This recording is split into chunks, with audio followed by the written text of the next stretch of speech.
श्री स्वामी समर्थ. जयशंकर. बरेच जण प्रदोष व्रत करतात. प्रदोष व्रत हे भगवान शंकराला प्रसन्न करण्यासाठी दर महिन्याच्या त्रयोदशीला शुक्ल आणि कृष्ण पक्षात केले जाणारे हे उपवास व्रत आहे.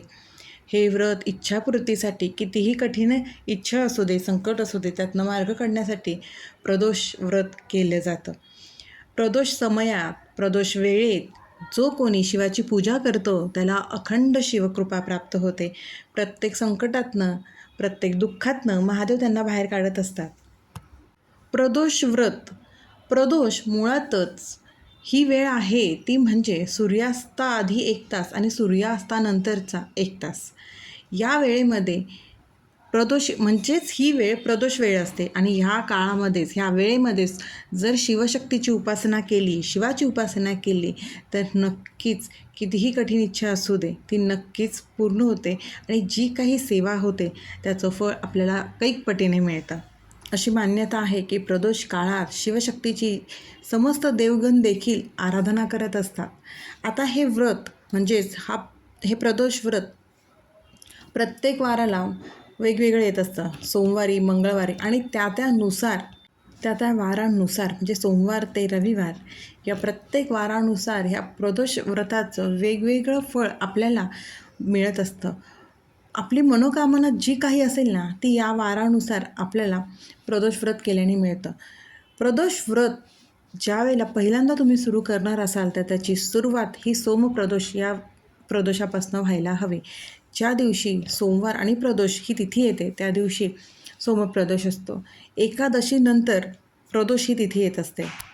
प्रत्येक वाराला येणारं प्रदोष व्रत हे आपल्याला काय फळ देतं, कसली प्राप्ती होते आपल्याला ते व्रत केल्याने ते बघूया. सोमवारी जे व्रत येतं त्याला सोमप्रदोष म्हणतात आणि जो कोणी सोमप्रदोष हे व्रत करतं त्याला मानसिक सुख, घरातील सुख टिकवण्यासाठी, संतती प्राप्तीसाठी हे सोमप्रदोष हे व्रत महत्त्वाचं ठरतं. जर तुम्हाला मानसिक सुख, घरातील सुख, समृद्धी आणि संतती प्राप्ती हवी असेल तर त्यांनी सोमप्रदोष हे व्रत करावं. मंगळवारी जे व्रत येतं त्याला भौमप्रदोष म्हणतात. भौमप्रदोष हे व्रत केल्याने आपली पापातून मुक्ती होण्यासाठी तसेच आपल्या आरोग्याच्या प्राप्तीसाठी हे भौमप्रदोष व्रत करावं, म्हणजेच मंगळवारी येणारं व्रत हे करावं. बुधप्रदोष. ज्यांना शिक्षणात चांगलं यश हवं असेल, व्यवसायात प्रगती करायची असेल, शिक्षणात उत्तरोत्तर प्रगती करायची असेल, यश प्राप्त करायचं असेल त्यांनी बुधप्रदोष करावा. बुधवारी येणारा बुधप्रदोष हा त्या व्यक्तीने करावा. गुरुप्रदोष जो गुरुवारी येतो. ज्यांना शत्रूच्या मनातील द्वेषभावना नष्ट करायची असेल, शत्रूपासून मुक्ती हवी असेल, अडकलेली कामं पूर्ण करायची असेल त्यांनी गुरुवारी जो येणारा प्रदोष असतो गुरुप्रदोष तो त्या व्यक्तींनी करावा. शुक्रवारी येणारा जो प्रदोष असतो त्या प्रदोषाने मुळात शुक्रवारी येणारा प्रदोष हा मुळातच स्त्रिया आवर्जून करतात. स्त्रिया सर्व प्रकारचे सौख्य, समृद्धी विशेष करून प्राप्त करण्यासाठी शुक्रवारी येणारे प्रदोष करतात. तसेच पती पत्नीतील एकोपा राहण्यासाठीही शुक्रवारी प्रदोष जो येतो ते शुक्रप्रदोष हे त्यासाठी आवर्जून करतात. शनिप्रदोषाचं महत्त्व जास्त आहे. शनिदेव हे महादेवांना आपले गुरु मानतात. त्यामुळेच आर्थिक अडचणी दूर होऊन आर्थिक लाभ होण्यासाठी, पदोन्नती होण्यासाठी, साडेसातीचा त्रास कमी होण्यासाठी शनिप्रदोष आवर्जून केला जातो. रविप्रदोष. आयुष्यात आपल्याला सुखशांती हवीच असते. सुखशांती आणि आपल्या दीर्घायुष्यासाठी रविप्रदोष हे व्रत केलं जातं. हे आहे प्रत्येक वारानुसार केलेल्या व्रताचं फळ आणि आपल्याला ज्या कुठल्या गोष्टीसाठी, यशप्राप्तीसाठी, संतती प्राप्तीसाठी, आरोग्यप्राप्तीसाठी जर प्रदोष करायचा असेल तर या वारापैकी जशी इच्छा असेल तसं आपण प्रदोष व्रत करावं. फक्त एवढंच आहे, ज्या वेळेला सुरुवात करणार असाल ती फक्त सोमप्रदोषापासून सुरुवात करावी आणि या वेळेला सोमप्रदोष 30 मार्चच्या दिवशी आहे. त्यामुळे आवर्जून हे व्रत करावं. या प्रदोष व्रताचा पूजाविधी कसा आहे? उपवास करताना मुळातच आपल्याला जसं 16 सोमवारचा उपवास करताना आपण मीठ खात नाही त्याचप्रमाणे प्रदोष व्रत करतानाही आपल्याला मीठ खायचं नाही आहे. दिवसभर शक्य असेल तर निरंकार राहावं, नसेल शक्य तर दूध किंवा फलाहार घ्यावा. आपल्याला स्नान करून शक्यतो शुभ्र वस्त्र घालायचे आहे, आसन घ्यायचं आहे. त्यानंतर आपल्या घरातील शिवपिंडीला मोठ्या ताम्हणात घेऊन कच्च्या दुधाने किंवा गंगाजल नसेल तर शुद्ध पाण्याने अभिषेक करावा आणि या अभिषेक करताना ओम नमः शिवाय या मंत्राने जप करत अभिषेक करावा. ज्यांना शिवमहिम्न स्तोत्र किंवा रुद्रपाठ येत असेल त्यांनी तो म्हणत केला तरीही उत्तम. स्त्रियांनी पूजा करताना नमः शिवायचा जप करावा. अभिषेक झाल्यावर ती शिवपिंड स्वच्छ वस्त्राने कोरडी करून पुसून दुसऱ्या ताम्हणात ठेवावी. ताम्हणात ठेवण्याआधी खाली बेलपत्र ठेवून त्यावर आपली ती शिवपिंड ठेवावी. शिवपिंडीचा निमुळता भाग हा उत्तरेकडे असावा. निमुळता भाग म्हणजे जेव्हा आपण शिवलिंगाला पाणी अर्पण करून ते पाणी जिथनं खाली उतरतो तो निमुळता भाग उत्तर दिशेकडे नेहमी असावा.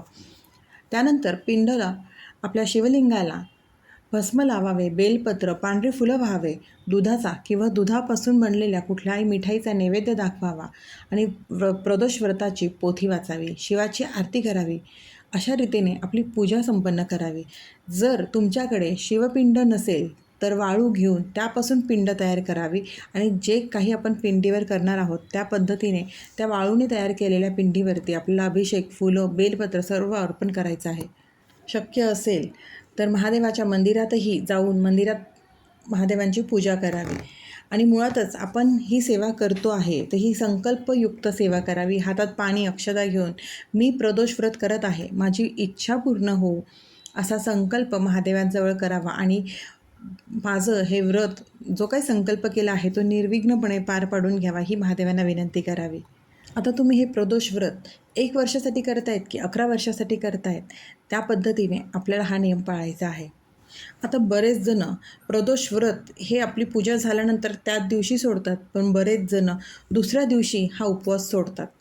मुळातच पूजा संपल्यावर उपवास सोडण्यासाठी फलाहार किंवा सात्विक भोजन तेही मीठ न वापरता हा उपवास सोडायचा आहे. आणि तुम्ही जसा संकल्प करताय त्या पद्धतीनेच महादेवांची सेवा करायची आहे. प्रदोष व्रताची सेवा ही अत्यंत प्रभावी सेवा आहे.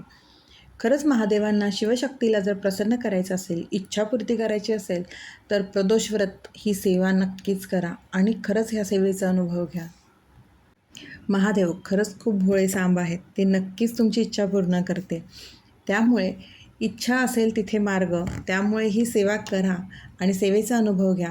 मुळात आपल्याला प्रत्येक सेवा करताना आपले कर्म, कष्ट प्रामाणिक ठेवायला हवे. आपल्याकडून माणसांचाही नाही आणि पशुप्राण्यांचाही अपमान झाला नाही पाहिजे किंवा दुखावले गेले नाही पाहिजे. महादेवांचं दुसरं नाव एक पशुपतीनाथही आहे. त्यामुळे तुम्हाला जर प्राण्यांची काळजी घेता येत असेल तर आवर्जून प्राण्यांचीही काळजी घ्या. त्यामुळे महादेव अधिक प्रसन्न होते. आणि मुळात नियम आहेत. संकल्पयुक्त सेवा करत असाल तर मांसाहार वर्ज्य आहे, परान्न वर्ज्य आहे आणि आपलं वादविवाद टाळावेत. आपल्याकडनं कोणाचा अपमान होणार नाही, आपल्याकडनं कोणाबद्दल खोटं बोललं जाणार नाही, ह्या गोष्टीची काळजी आपल्याला घ्यायची आहे. आपले स्वामी देखील महादेवांचाच मंत्र जप करत होते, तोच म्हणजे शिवहर शंकर नमामि शंकर, शिवशंकर शंभो. स्वामींच्या मुखात नेहमी हे होतं. त्यामुळेच महादेवांची सेवा करा आणि जी काही इच्छा असेल ती नक्कीच महादेव पूर्ण करते. श्री स्वामी समर्थ. अशक्यही शक्य करतील स्वामी, अशक्यही शक्य करतील स्वामी.